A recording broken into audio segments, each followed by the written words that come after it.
Masih maraknya kasus perdagangan orang di Jawa Tengah menjadi perhatian serius Kepolisian Daerah Jawa Tengah. Bahkan dalam pekan kedua di bulan Juni ini, Polda Jawa Tengah kembali berhasil menangkap sebanyak 13 orang tersangka dengan jumlah korban mencapai 32 orang. Para tersangka yang berhasil ditangkap terdiri dari direktur dan perorangan. Dengan pengungkapan kasus TPPO di Jawa Tengah, jumlah korban yang sebelumnya 1.305 kini menjadi 1.337 orang. Laporan polisi yang ditangani oleh Polda Jawa Tengah bertambah pada pekan kedua ini, ada penambahan 13 laporan polisi, kemudian tersangkanya juga bertambah 13, kemudian korbannya bertambah 32. Total jadi dapat saya sebutkan pada pekan kedua atau minggu kedua, untuk laporan polisi yang ditangani oleh Polda Jawa Tengah sebanyak 39. Untuk jumlah tersangka yang berhasil diamankan bertambah dari 33 orang, kini menjadi 46 orang. 16 orang diantaranya merupakan perusahaan atau dari PT atau badan usaha, kemudian 30 tersangka dari perseorangan, yaitu merekrut secara perorangan, baik melalui makelar, broker, atau sebagai jasa untuk mengantarkan ke luar negeri. 16 tersangka itu sebagai direktur utama PT, badan usaha yang tidak memiliki izin. Kemudian 30 sebagai perseorangan. Mereka merekrut bisa menjadi makelar atau broker dari perusahaan yang ada di Jakarta.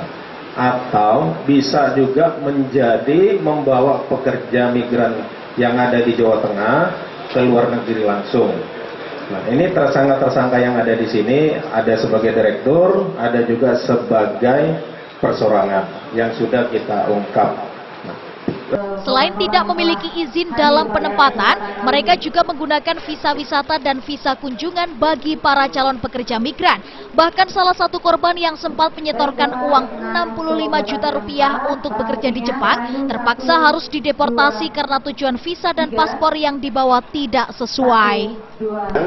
Kemudian Anda dideportasi karena tidak sesuai visa dan paspornya gitu? Iya, siap. Waktu berangkat ke Jepang visanya apa? Visa kunjungan. Oh, visa kunjungan. Ya, katanya mau diantar sampai ke Jepang, sampai perusahaan, sampai tempat kerja, sampai asrama, Pak. Ya, ternyata saya berangkat dari Bandara Soekarno-Hatta dilepas sendiri, Pak. Mas sudah menyetor berapa uang, Mas? Oh, uangnya 65 juta, Pak. Hilang berarti? Hilang. Sementara itu, seorang tersangka mengaku hanya memproses sesuai dengan rekomendasi agensi dan kerabat yang sudah pernah menggunakan jasanya. Walaupun saya membantu 1-2 pribadi atas dasar permintaan dari agensi ataupun majikan, ya. Tapi yang saya yang saya utamakan itu adalah nurani.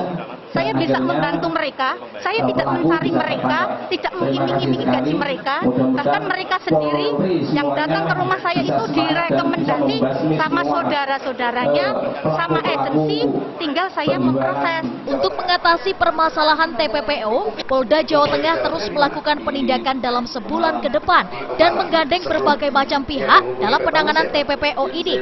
Sebelumnya Polda Jawa Tengah mengungkap 26 kasus TPPO yang menyeret 33 tersangka dengan jumlah korban mencapai 1.305 orang. Kejahatan TPPO semakin marak pasca pandemi COVID-19 seiring banyaknya warga yang berminat untuk menjadi pekerja migran dengan iming-iming gaji yang besar.